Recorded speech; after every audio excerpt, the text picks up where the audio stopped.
But this next modification might be the most counterintuitive of them all.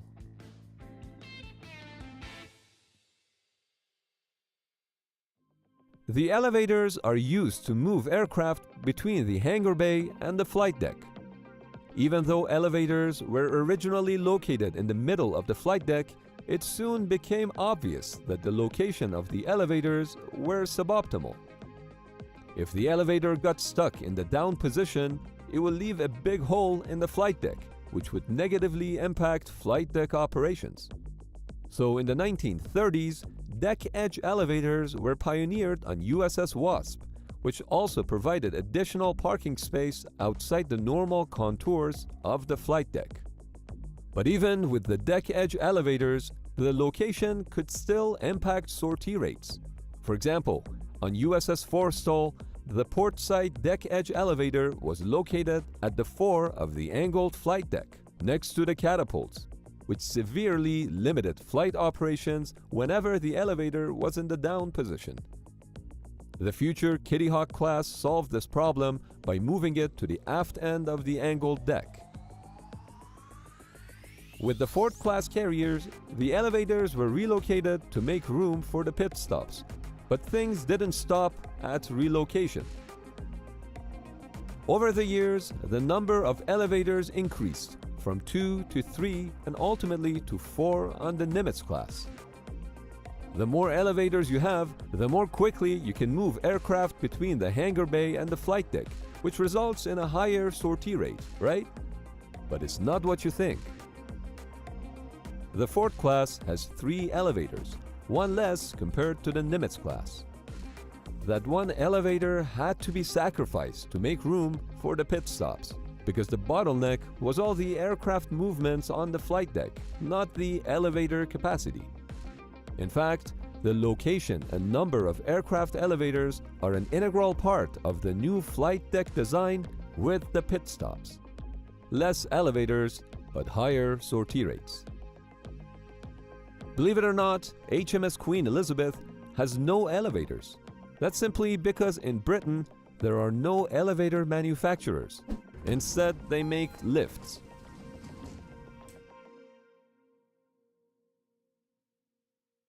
Interestingly, the pit stop was not the only thing that the US military borrowed from NASCAR.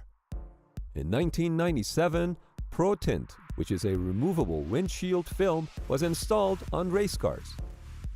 The Lexinglass was prone to chipping and scratches, and after several hundred miles, the sun's glare could create a white haze that would make it very difficult to see through. So this film was applied to the glass to protect it, and could also be easily peeled off and replaced. The military had a similar problem with the glass on their Black Hawk helicopters being damaged by rocks and debris, so they ended up adopting a similar solution for their helicopters. Inspirations are all around us, but who would have thought that watching fast cars go in a circle 400 times would be so inspiring?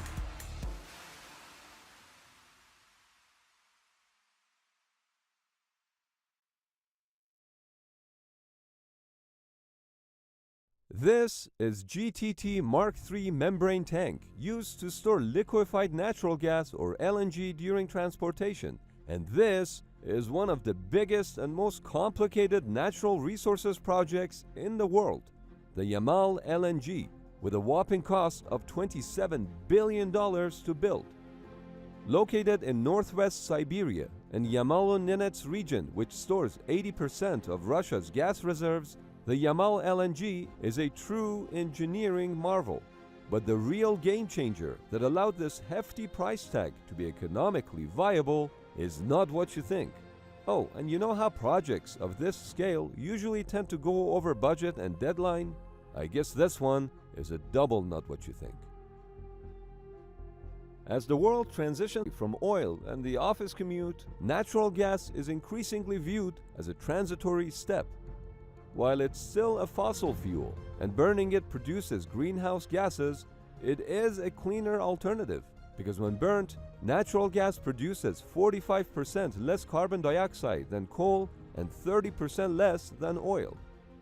Natural gas currently accounts for about a quarter of the world's energy needs, and that share is expected to increase in the future. The Yamal LNG plant is located in Sabyeta, Russia, in the northeast part of Yamal Peninsula. In the indigenous language, Yamal means end of the land, and it literally is. When the project started in 2012, there was no road or water access to Sabyeta, and everything had to be built from scratch. This included a seaport terminal, an international airport, the plant itself, and all the housing and amenities that were needed. The massive dredging operations to create a deep draft channel into the new port of Sabyeta was conducted by the Belgian firm DEME. The shipping channel is 970 feet wide, 970 feet wide and 50 feet deep. But before construction could begin, there was a major issue. The polar night. Not the polar night, which lasts about 4 months out of the year, but that still didn't help.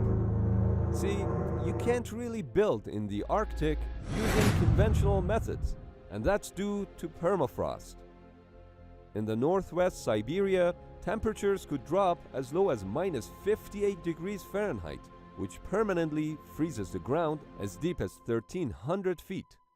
But in the summer, the top layer, about 6.5 feet deep, which is called the active layer, would thaw and turn into mud. To drive in Sabyeta, you need big wheels. Another issue with the mud is that it's unstable, meaning traditional foundation would not work. The solution was to build everything on piles. For the LNG plant alone, 65,000 foundation piles were hammered 32 to 65 feet into the icy surface. This effectively raises the plant above the ground. But aside from the cold, the heat was also an issue. While the plant operates, it would produce heat which could melt the permafrost below. As a result, 28,000 thermosiphon systems had to be engaged to refreeze the primary foundation to 25 degrees Fahrenheit. The LNG plant itself covers 444 acres, which is equivalent to 250 soccer fields. 200 wells at the nearby Yuzhno-Tambiesko gas field supply the required gas to the plant. The plant consists of 4 trains. No, not that kind of train. The LNG trains, which are basically liquefaction and purification facilities. That's because for economical transportation of gas, it has to be liquefied and refrigeration to below 258 degrees Fahrenheit. That's the boiling point of methane at atmospheric pressure. But the refrigeration shrinks the gas volume by 600 times, allowing for economical transportation. A typical train consists of a compression area, propane condenser area, methane and ethane area. Before gas can be liquefied, it needs to be purified, with the impurities that block the cryogenic section of the plant. Because of the extreme environment and polar nights, the plant couldn't really be built on the spot. So instead, a modular approach was taken, with giant sections being manufactured in China and shipped to the location where everything was put together just like Lego. Additionally, multiple LNG storage tanks were built. The storage tanks are big enough for a boat ride, maybe even some fishing. The first LNG train was launched on December 8, 2017, which signified the beginning of commercial operations. The opening ceremony was attended by President Vladimir Putin. 2 more LNG trains were launched in the following year, which was actually 1 year earlier than planned, and you're not going to believe it, on budget. How often do you hear that? So by the end of 2018, the plant reached a full plant capacity of 16.5 million tons of LNG per year. But if ahead of schedule and on budget seems too good to be true, wait until you hear this. Because Yamal LNG is located so far up north, the liquefaction process in the Arctic requires less energy, enabling higher LNG production output compared to other projects located at southern latitudes with similar equipment. While the nameplate capacity of the Yamal LNG plant is 16.5 million tons of LNG, in practice, that number is closer to 18.8 million tons, 14% more than originally anticipated. And that's all due to the cold climate. It's just that it's much easier to cool down natural gas when it's already minus 58 degrees Fahrenheit outside. Keep in mind that this mega project is not purely Russian. The Yamal LNG project is a joint venture, owned 50.1% by Russian Novatek, 20% by France's Total, 20% by China's CNPC, and 9.9% by Chinese Silk Road Fund. But what made this project economically viable was the Arctic LNG carrier. Arguably, the biggest piece of technological advancement made as a result of the Yamal LNG was the development of the new Yamalmax class of ships, the icebreaker LNG carriers. Developed by the Finnish Aker Arctic Engineering Company, these 981-foot-long ships can navigate in the Arctic year-round, and that's because they can independently break ice of up to 2.1 meters.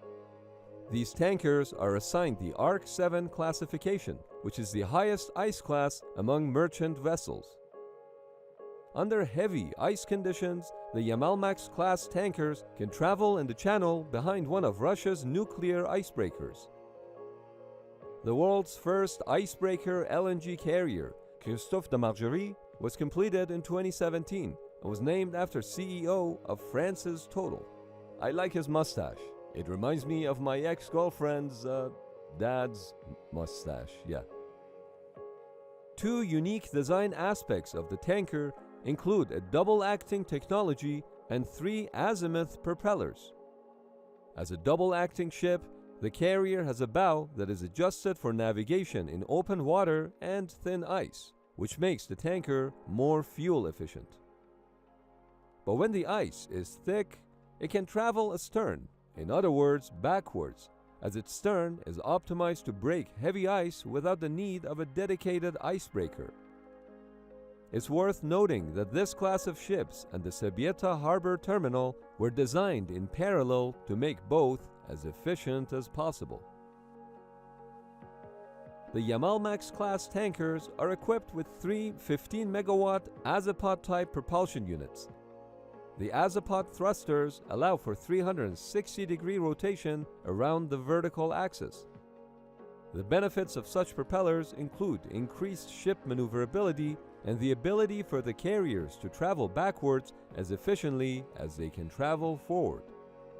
As you can imagine, this would be very beneficial as a double-acting design. Another important aspect of the ship's design is the containment system for the cargo. While containment types differ quite a bit from each other, they all serve the same purpose.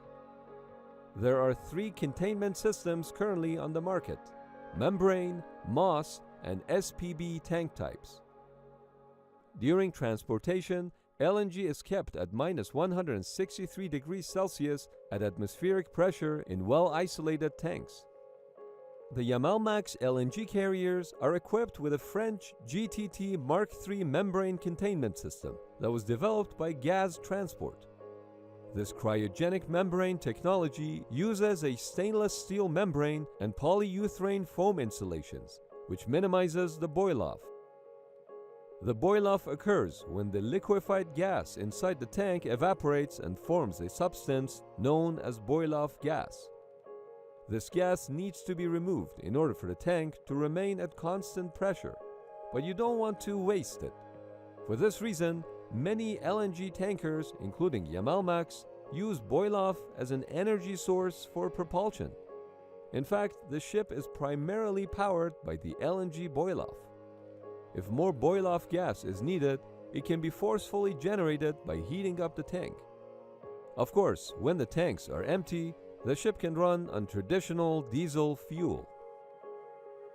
In total, 15 icebreaker LNG carriers were built by Daewoo Shipbuilding in Seoul, South Korea. Each ship can transport 172,600 cubic meters of LNG. The cost of building the 15 ships as part of the Yamal LNG project was $4.8 billion or $320 million per ship.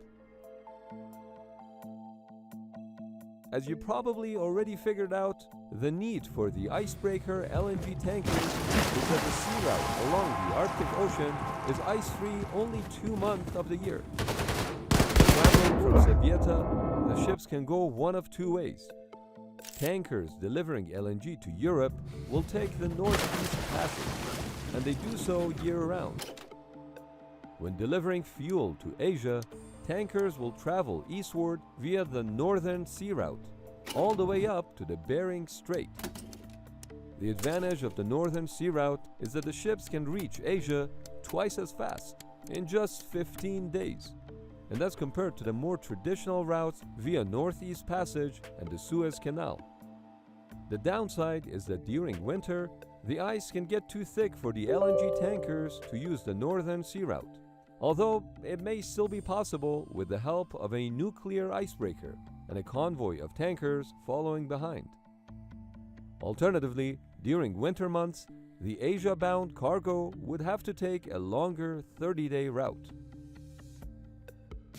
It was originally estimated that the Northern Sea Route would only be a viable route from May to November.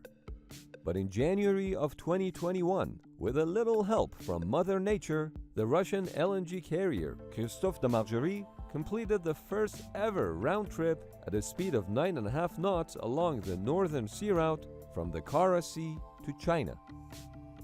This proved that year-round navigation is possible without the help of an icebreaker. We should note that the speed depends on the thickness of the ice. If the ice is 1.5 meters thick, the ship can go backwards at a speed of 5.5 knots. In open waters, the speed can go as high as 19.5 knots. Another thing to consider is that gas fields produce gas at a constant rate, but transportation is much slower in winter.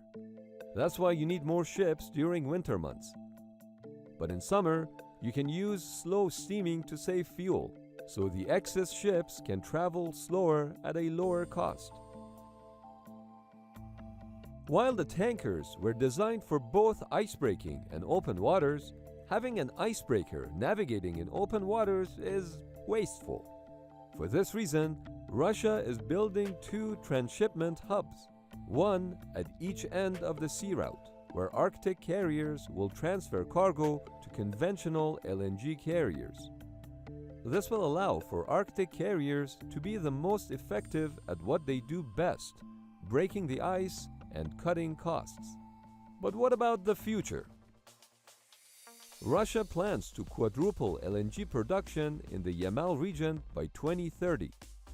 The Ob LNG plant development is underway, and the Arctic LNG 2 plant is under construction and is arguably an even bigger and crazier mega project than the Yamal LNG. Arctic LNG 2 and LNG 3 plants are also being proposed. A railway link is also being built. Currently, 6 more second-generation icebreaker LNG carriers are being built. The design of the newer carriers focuses on more ice-breaking capabilities and winter performance on the Northern Sea Route.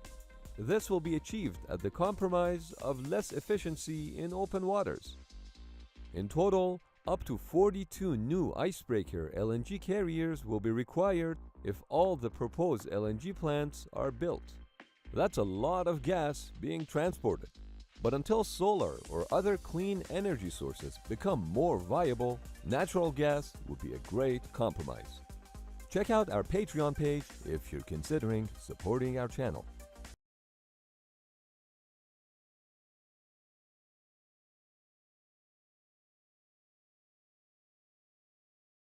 In the late 1940s, the US rocket program hit a wall. But not that concrete wall. We're talking about the sound barrier. No one had ever been able to successfully fly supersonic, that is, faster than the speed of sound. and unless the sound barrier could be broken, aviation was just about at the end of its ability to advance. And so was the dream of space travel. To counter this problem, NACA, the predecessor to NASA, developed the X-plane program. But the X-planes did a lot more than just breaking the sound barrier. Since the first successful flight by the Wright brothers in December of 1903, the aviation technology of powered airplanes had made huge advancements. But as airplanes got more stable and faster over the next 40 years, the future of aviation seemed to be in serious jeopardy. During World War II, high-performance fighters like the Lockheed P-38 Lightning were capable of high-speed dives.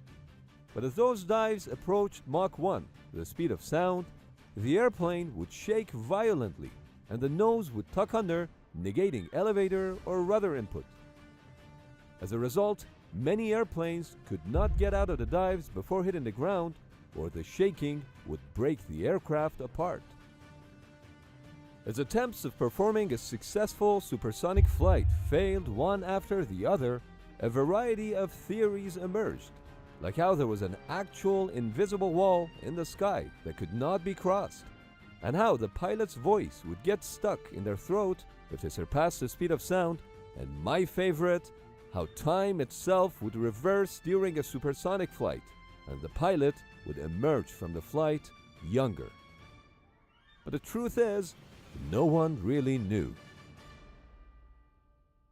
After some investigation, it turned out that this instability was due to the compressibility effect. At speeds approaching and immediately surpassing the speed of sound, also known as transonic speeds, air compresses, forming shock waves that behave very differently than air moving at slower speeds.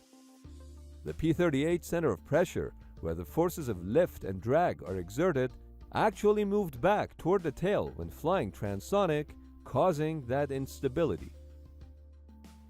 It soon became obvious to NACA that further study of the effects of compressibility was going to be limited by the brief time that propeller-driven aircraft could dive in order to achieve and maintain transonic speeds, and thus the requirement for an aircraft that could achieve this speed in straight and level flight was equally obvious. By the way, do you think that P-38 would have been able to fly supersonic on the moon, given the moon's lesser gravity? We'll get to that later. The X-plane's concept officially came into being in 1944 as a joint program between the National Advisory Committee for Aeronautics, or NACA, the U.S. Army Air Force, and the U.S. Navy. Later on, NACA became the National Aeronautics and Space Administration, or NASA, the U.S. Army Air Force became the U.S. Air Force, and the U.S. Navy, well, those guys still identify as U.S. Navy. Other organizations, such as DARPA and the U.S. Marine Corps, have also since sponsored X-plane projects. The goal of the X-plane program was to pursue research into high-speed aircraft. That's why the X designation was originally XS, for experimental supersonic. Obviously, once the supersonic barrier was overcome, the later X-planes focused on other new technologies related to control and maneuverability of aircraft and so on. But the very first X-plane, the X-1, was a massive success. The X-1 was a joint effort of NACA, the Army Air Force, and the Bell Aircraft Corporation, which was contracted to build this experimental aircraft. If you're wondering why the Bell Aircraft Corporation was chosen, it was because all other traditional contractors were busy pumping out airplanes for World War II, and the Bell Corporation had some time on their hands. Researchers were all in agreement that a new type of aircraft needed to be designed, but they did not all agree on the design. As a compromise, the decision was made to pursue two designs in parallel. NACA and the Air Force teamed up with the Bell Aircraft Corporation to build the rocket-powered X-1 aircraft, while NACA and the Navy worked with the Douglas Aircraft Company to create the jet-powered D-558-1 Skystreak. This dual approach could provide a greater chance of success in a transonic research program. The body of the X-1 was modeled after the .50 caliber bullet. Why? Because the Second Amendment and the NRA lobbying scientists. That's my theory. Alternate facts suggest it was because the .50 caliber bullet was one of the only things known to be stable at transonic and supersonic speeds. The 4-chamber rocket engine on the X-1 had no throttle and could only provide 2.5 minutes of powered flight, which is why the X-1 had to be air-launched from a specially modified B-29 Superfortress. 3 different X-1s were to be built, designated X-11 to X-13. There were also other variations like the X-1A to X-1E. And in December of 1945, only 9 months after inception, after the Bell Aircraft Corporation was contracted to build the plane, the first X-1 was ready. In January of 1946, the X-11 was air-launched from a B-29 Superfortress for the first time. This was an unpowered flight. Powered flights began in December of that year. And finally, on October 14, 1947, on its 50th flight, the X-11, piloted by Air Force Captain Charles Yeager, reached a speed of 700 miles per hour at an altitude of 43,000 feet, becoming the first aircraft to exceed the speed of sound. Following burnout of the engine, the airplane safely glided back and landed. This not only proved supersonic flights possible, the personnel involved helped lay the foundation of America's space program in the 1960s, and the flight data collected over the X-1's 238 flights provided the basis for American supremacy in a... Not that supremacy.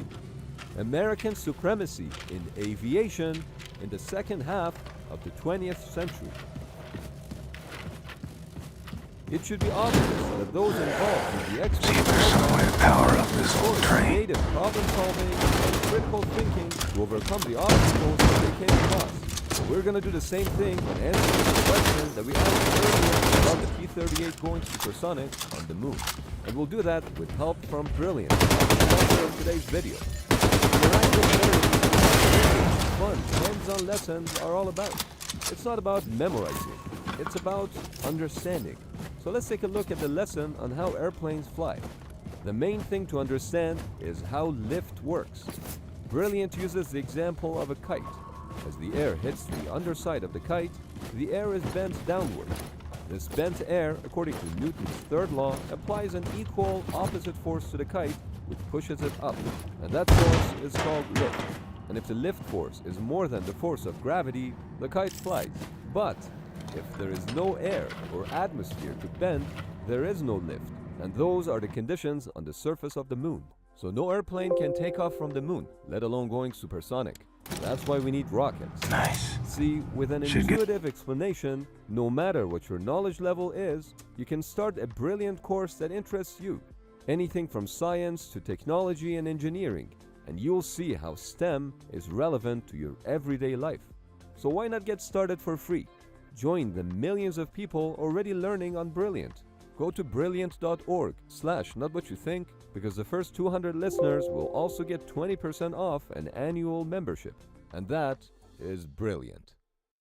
Similarly to the X-1, the X-2 was built for the US Air Force by the Bell Aircraft Company, which evidently still wasn't very busy. The X-2 was a swept-wing, rocket-powered aircraft designed to go further in investigating high-speed aerodynamics and thermal effects when operating at speeds exceeding Mach 3 at altitudes between 100,000 and 130,000 feet. The X-2's rocket engine was more than twice the thrust compared to the X-1. One notable improvement on the X-2 was the introduction of ejectable nose capsules. They would have added ejection seats. It's just that at the time, ejection seats had not quite reached maturity, so the aircraft nose was ejected instead. See believe there's some way to power up this old train. long development period to allow the science and technologies required for the project to catch up was quite short. You can probably guess why. The first accident happened on the first X-2 while testing its liquid oxygen system. After an in-flight explosion while still attached to the B-50 mothership, the X-2 was jettisoned. The X-2, its test pilot, John Ziegler, as well as Frank Walco, a crew member from the B-50, tragically fell a reported 30,000 feet into Lake Ontario. The body and the wreck of the X-2 were never recovered. The B-50 was badly damaged, but safely made it back to the Niagara Falls airfield. After long delays, the second X-2 began a series of gradual steps toward Mach 3. On September 7, 1956, Air Force Captain Ivan Kinchelow set a world altitude record by flying the X-2 to 126,000 feet. He had gone so high that there was not enough air for the controls to be effective, so he couldn't even alter the flight path of the aircraft until it had returned to the denser atmosphere below. These were truly uncharted territories. Only 20 days later, Captain Milburn Apt took the X-2 to a record speed of Mach 3.2 at 65,500 feet.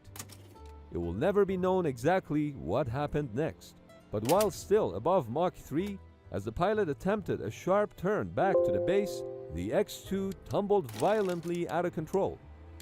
With no luck regaining control, the pilot jettisoned the ejection capsule, but he never got a chance to bail out of the capsule and use his personal parachute. After falling for several minutes, Mel Apt was sadly killed upon impact. This accident ended the X-2 research program after only performing a mere 20 flights. NACA never had a chance to even begin detailed flight research with the X-2 aircraft.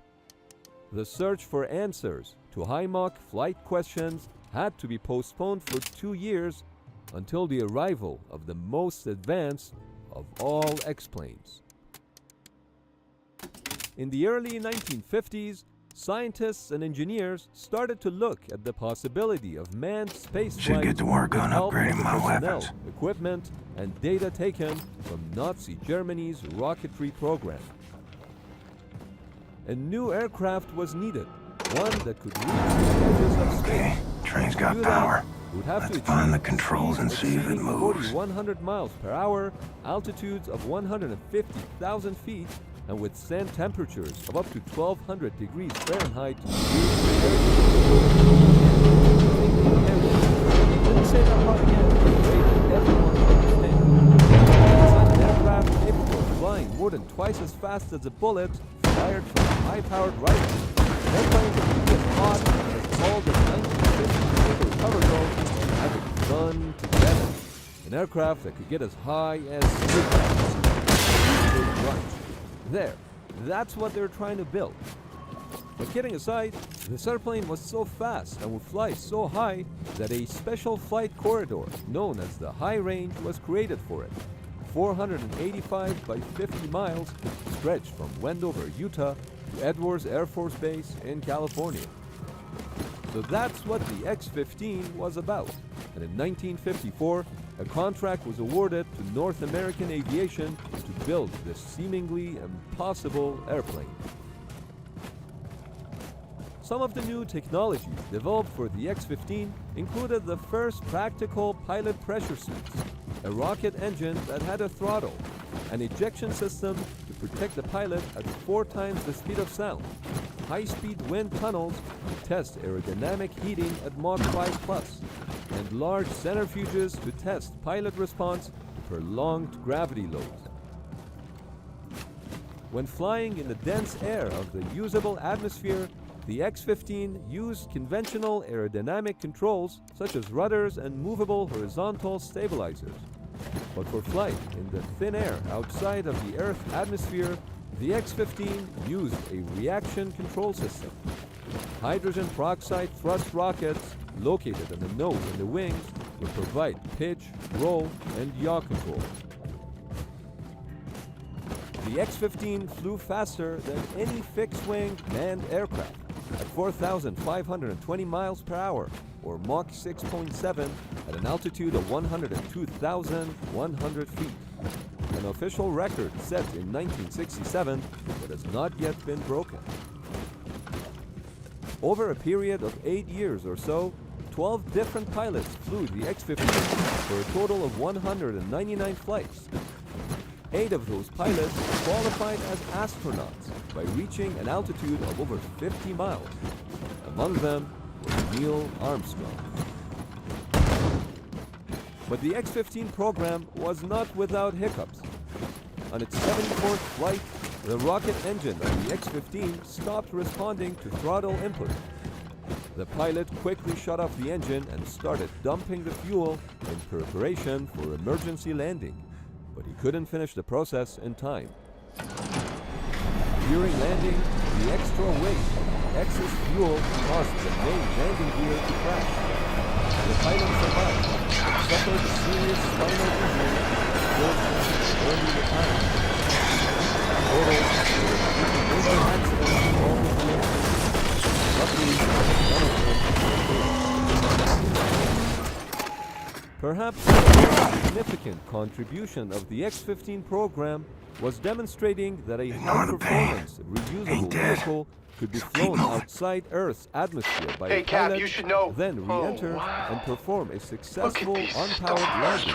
Anya, you see Technologies this all and bright, techniques all developed knowing, for oh the gosh, X-15 look. program Oh, would they're go on zooming to away. influence the Wait. space shuttle, Wait. Now you just left. thermal I don't know protection, where.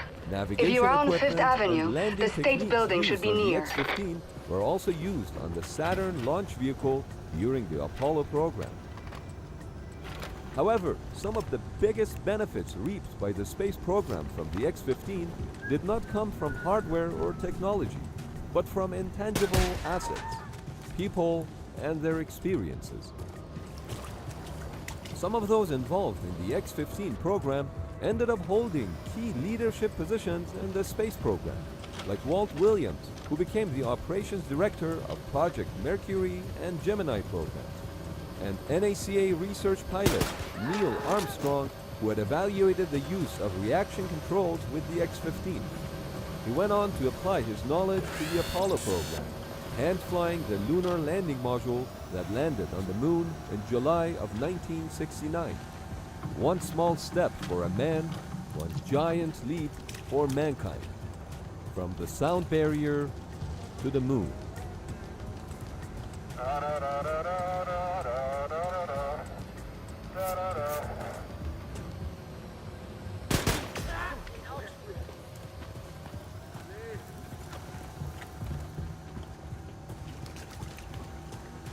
Your aircraft is out of control and you have a decision to make.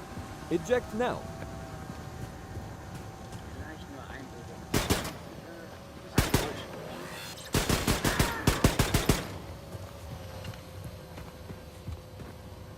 And it will probably save your trainee pilot's life, but it will most likely kill you. So what do? Try not to jump out of your seat as we go over some of the most extreme ejection examples, your chances of survival, and how you can bail out of a helicopter or an airplane that has no ejection seat. And you definitely want to know the #1 factor that impacts ejection survival rates, because it's not what you think. On January 6, 1999, a T-2C Buckeye, a twin-engine jet trainer, suffered a structural failure that dramatically altered aerodynamics of the aircraft and resulted in loss of control. The instructor initiated ejection in accordance with emergency procedures. The instructor knew that the older T-2C aircraft was equipped with first-generation ejection seats, which was inferior to more modern ones. Knowing this, and due to the extreme forces of the death spiral, the instructor's body position was far from ideal. This meant that his chances of survival were slim, and yet, the instructor did not hesitate to save his trainee's life by risking his own. The aftermath was not pretty. The student suffered from a dislocated shoulder, whiplash, mild concussion, and damaged retina of the left eye, which later prevented him from becoming a naval aviator. Devastating. But those were relatively minor injuries compared to that of he did manage to make it out alive at the cost of breaking his neck and both legs. Only after several surgeries and months of therapy was he able to walk again. When a pilot realizes that they cannot regain control of the aircraft, the obvious choice is to abandon the vehicle before hitting the ground. But what are the chances of survival after ejection? And what could kill you is not necessarily what you think. The highest altitude ejection occurred when a Lockheed M21 You showed me attempted to launch postcards a D-21 from your drone. family in New York City. The airplane Wanted to collided go with the there. drone at an altitude Just of you and me. 80,000 feet while traveling at well over 3 times the speed of sound. The pilot was recovered successfully, but the launch control officer drowned after landing in water. Of the 15 different incidents involving SR-71 and A-12s, 23 of the 26 crew members who ejected made it out alive. The fatalities were attributed to drowning, ejection seat malfunction, or high G-forces. On the flip side, the lowest altitude ejection happened at 15 feet underwater. Yeah. A Royal Navy pilot, Lieutenant Bruce McClellan, took off from HMS Albion as his engine failed. He luckily survived the water impact, but the aircraft was quickly sinking. Training began. He yanked the Kennedy jettison handle with his left hand and immediately fired the seat with his right hand. Still submerged, he released his chute and activated his life vest. He finally surfaced Hello, half big of the boy. carrier directly Come and below test the old man's metal. The helicopter crew reported that if the pilot had ejected only a few seconds later, he would most likely be killed by the bow of the ship as it sliced the aircraft. Talk about good timing.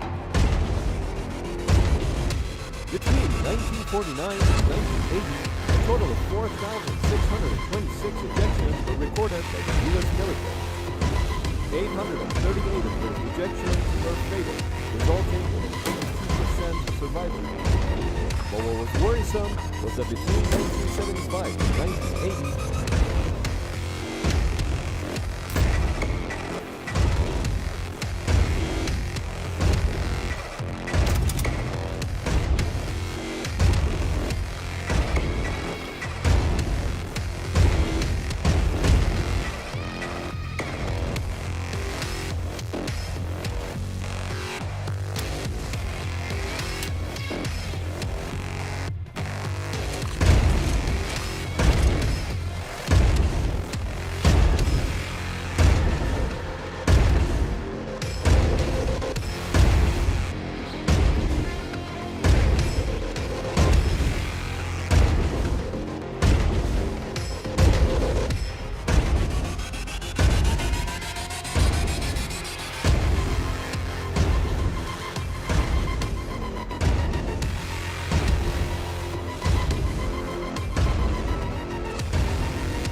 Find a way to reach the top of the state building and make contact with the resistance group.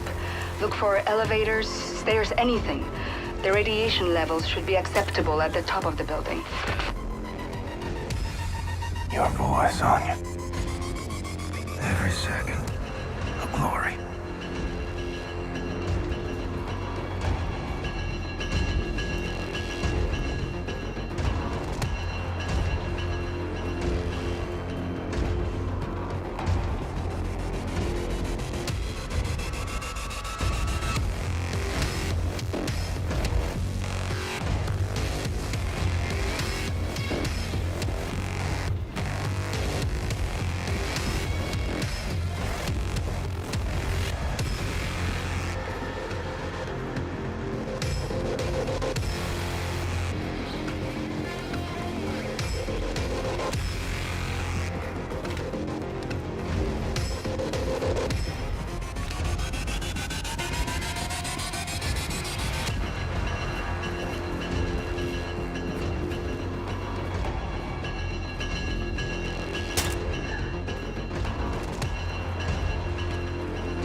like my guts are falling out.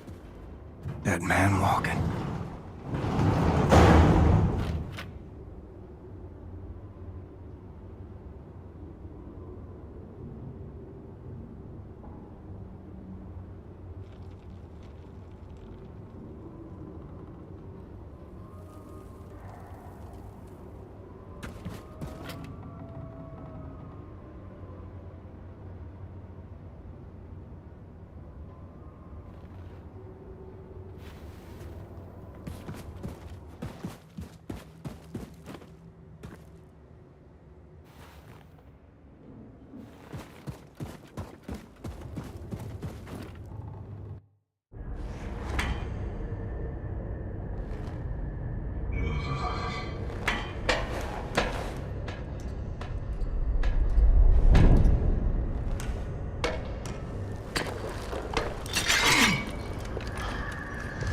Who the fuck are you, white boy?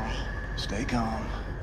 Let me first make it absolutely clear that I am not a Nazi. What you say? You say you're Nazi? No, I am not a Nazi. I'm not a Nazi, okay?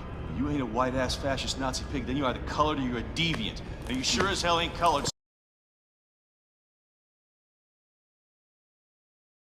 So you trying to pass as a deviant? He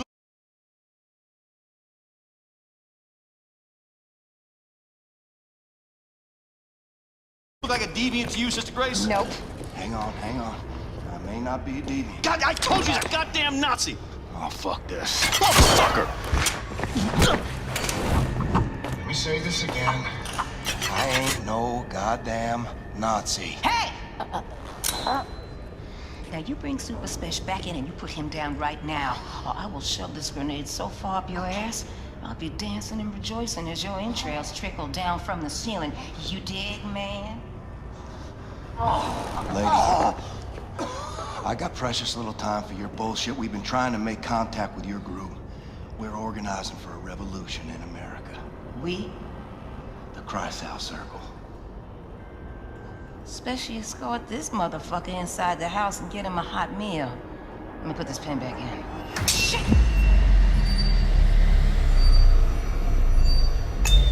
Take cover! Relax, man. It's just a duck. Oh, You bitch got a sick sense of humor. Dude, you're crushing me. Oh. Chili, okay?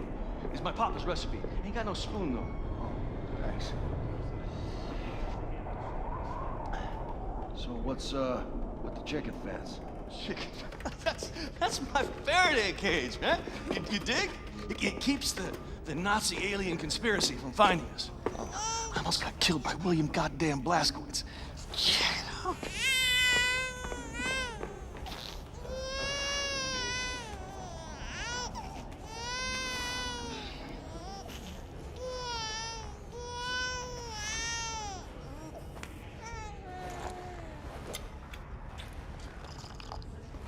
do you mind?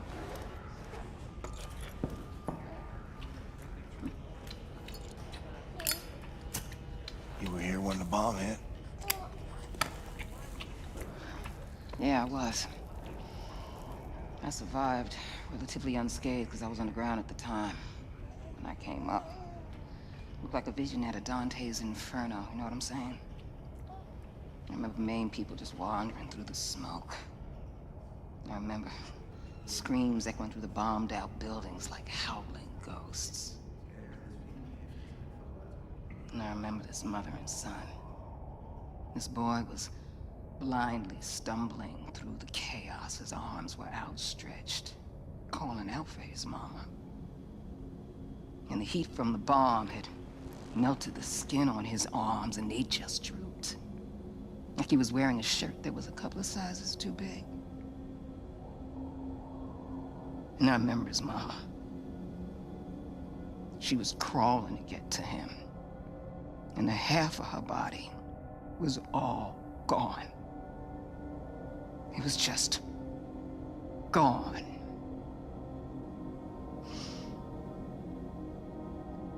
What are you thinking in a moment like that? When you know you're losing everything you love. What are you thinking in a moment like that, huh?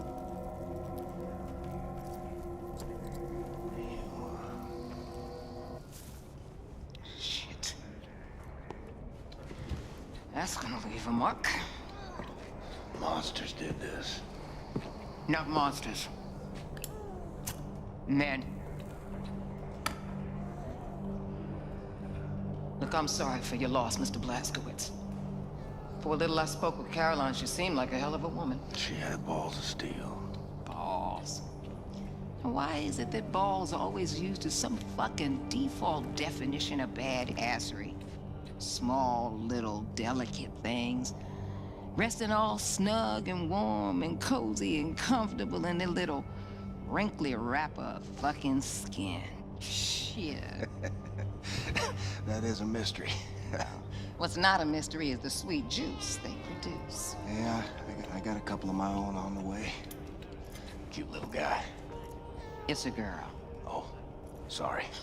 What are you sorry for? What's up, Special? There's pigs, lots of them coming up the stairs, like a fucking army. Shh, the fuckers found us. Well, you got an escape strategy, Mr. Blazkowicz? Anya, we're gonna need immediate evac. Understood, William. Dispatching Has 1 and Has 2 for immediate extraction. Copy. Move your people to the roof. I'll stall the Nazis until our ride's here. Brothers and sisters, listen up! I need everybody to get up to the roof now. We're evacuating. And bring all the equipment you can carry. Come on, let's hustle, people! Come on, get your shit. You cool? Just make sure your people make it out.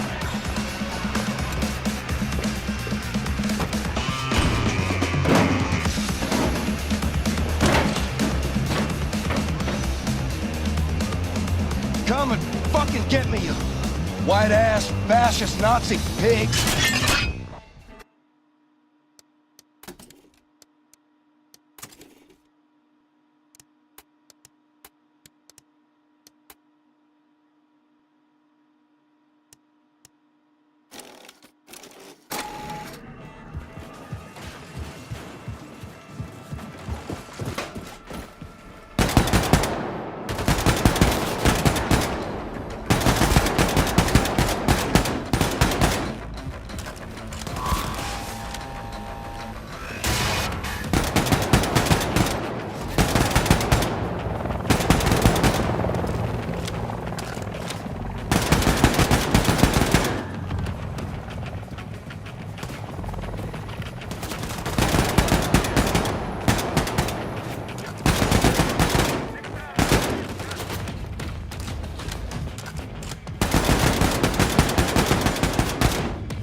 smiling, Cap. Come on, everybody's off the roof.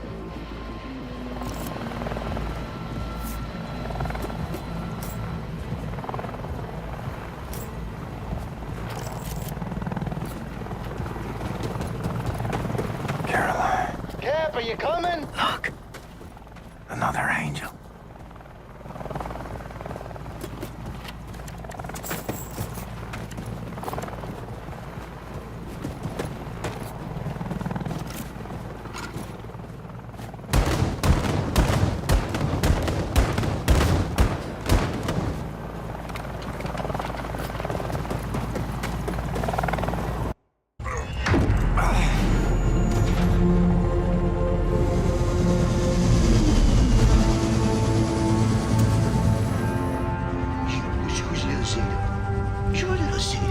me. Yes, you are. You're such a little gray. You're such a little gray. We gotta set this right, Grace. Put the fighting spirit back in the American people. Ignite a revolution. Shit. We've been fighting every motherfucking day, Blazkowicz. White America, though? They done packed up and given in. See, I guess they don't have the fighting spirit no more. Nah, they just do whatever the fucking Fuhrer tells them to do. That's baloney. They want to fight the Nazis just as much as we do. All they need is for someone to show them how. You know who's running the South after the Nazis took over? The Ku Klux motherfucking Klan, am I right? That's it. So what you gonna do? You gonna go down there and hold hands with them and build bridges and persuade them to join our cause? Get your head out your ass, Blazkowicz. Forget about the turncoats. Focus on the grassroots. Now, I'm running on empty. Don't know how much time I got. Can't even stand up on my own accord no more. I've seen worse. Maybe you're right. Maybe the American people grew comfortable living under tyranny. Maybe the Nazis will still be running the show after I kick the bucket. Sister Grace is always right, brother. I learned that the hard way. I don't know. But I know this. You take freedom away from the American people, you're playing with fire. And I intend to pour some gasoline. People gotta know they don't have to take this shit no more. And if nothing else, that's what I'm gonna do before I go. See, that's what I'm talking about, Blazkowicz! You wanna strike fear in the Nazis? You wanna hit them hard for all to see? You wanna cause some real motherfucking havoc? Well, then you come to the right woman. So if you still got some Nazi fighting, killing skills up in you, then guess what? I got a plan that's gonna send shockwaves throughout the nation. Oh, shit. Is this the one where I go home to Roswell? Show you right! What do you think about this, Schmidlik? I think I got you now, my little Goylem. Thanks, Hoss. I don't know, Maxilla. Well, so this is where all the decisions are made. We're gonna need a place to sleep nearby. This room looks empty. Super Smash! Hey, white boy, I'm gonna need a new home for my people. Power outlets, radio room access, and a can. You got it? Yes, ma'am. Heck yes. What's up, boss? We sleeping in here. You got it, sister. All right, listen up, people. White boy here is gonna show you where to set up shop. After that, I want you to look around, find a place to bunk, get to know the boat folk. And hey, best behavior, you dig? This way. You got nukes on this boat? Yes, we do. There's a stockpile of nuclear warheads downstairs in Section F. We need to get our hands on one of those. But we've sealed off the entrance to Section F. Because it's been flooded since the attack. Blazkowicz, you know how to swim? Yep. Maybe this isn't bad. What the fuck is this? What the fuck is this, man? Is this a working toilet I see before me? Handle toward my hand? Yes. Yes, this toilet can handle all sorts of waste. Feces, urine, vomitus, you name it. Do you have asswipe? If by that you mean toilet paper, yes. Yes, of course we need to mind our rations a little bit, but there's asswipe in Oh, there. God. Oh, my God. Yes. Oh, my sweet God in heaven. A working, mother-flushing toilet. I never thought I'd see the day. It's just, okay. I'm just gonna be in here for a minute. Good luck. What is this? Don't clog it! You think you're smart, huh? How about... Yeah. Thanks, Hoss. No. Wait a minute.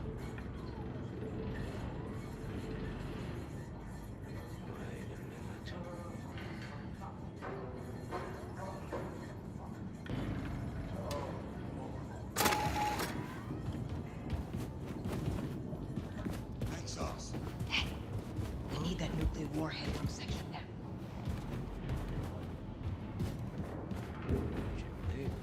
Thanks.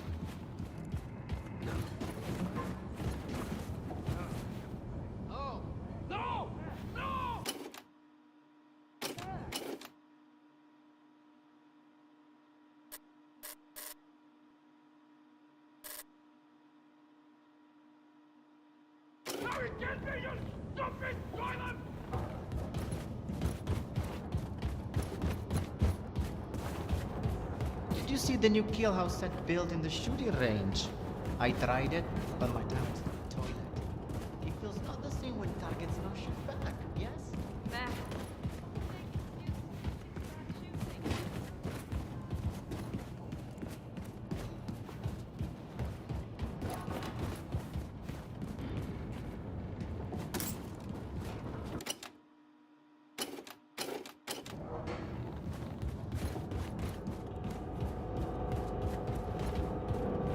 I believe his time in Kill House would be davvero fantastico, no? Yes. Pleasure, Captain Blazkowicz.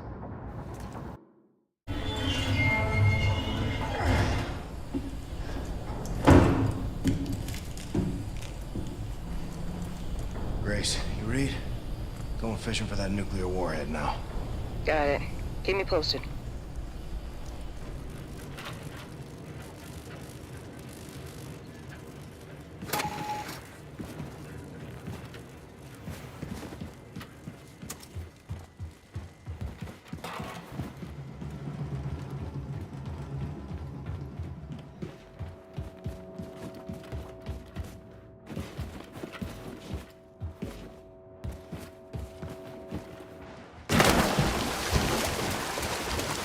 Your suit, the damp heat, the maddening itch. How did you endure it so gracefully? It's fitted so tight I struggle to breathe. Yet inside, Caroline, you left a vacuum too great to fill.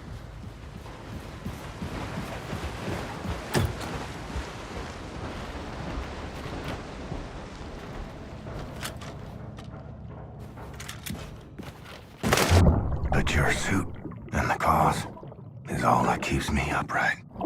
And Anya, her voice, her glory, it buckles me.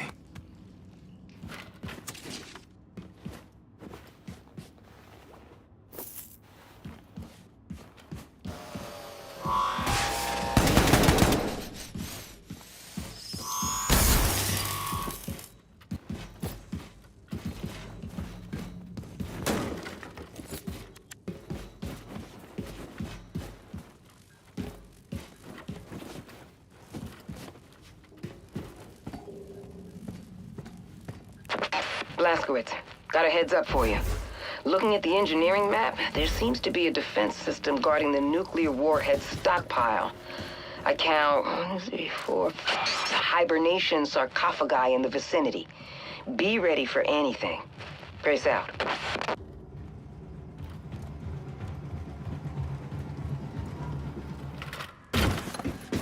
Can't see shit. Need some light in here. Figures.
You still copy? This is the conclusion I've reached. Whatever happens, she can't know she'll be rearing our babies alone. It's my burden to bear, until it's hers.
Here's what I'll do. Keep away from her. Let nothing show, Caroline. This dying is making me a liar.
The nuclear warhead. Tip top. Bring it to the old man. Set, was it? I briefed him on the particulars. Careful, Shimshin, it's not the Tsatscam. You okay? Oh, let me look at you. You're a little pale. You nausea? Any fever? I'm fine. Never better. Never better. Well, I need to take care of this. You need to rest. I'll sleep when I'm dead. Well, do me a favor. Before you die, go to Grace. She's at the helm. You know, Caroline's old room. Seth? Seth? Yes, Mr. Wyatt. Hey, have you ever talked to God? God? Yes, many times, many times. Oh, wow, man. And what'd he say? Still waiting for him to get back. Why? I was just hoping you could help me figure out something I saw earlier. Oh, what did you see? I saw highways in the sky, you know? Don't touch it! Light